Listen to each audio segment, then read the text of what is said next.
قال صلى الله عليه وسلم: سنوات خداعات يصدق فيها الكاذب. الإعلام الكاذب. متى صدق الإعلام؟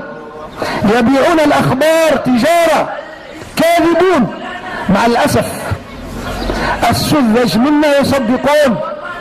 أصبح الإعلام سلطة تمارس على الشعوب، وكأن الحق في الإعلام فقط.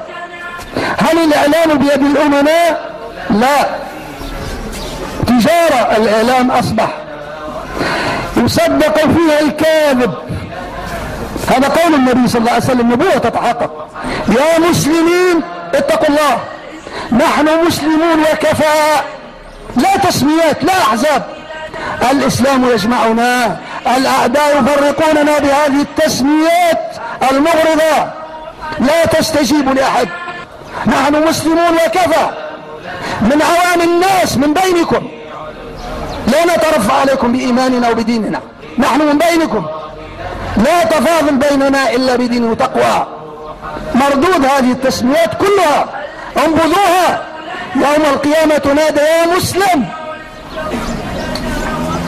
لا تستجيبوا للإعلام الفاسد المحارب والسياسيين الذين يتاجرون في أخلاق الأمة وأخلاق الشرعية، يتاجرون في مصالح الأمة بخطاباتهم السياسية المغرضة المحاربة.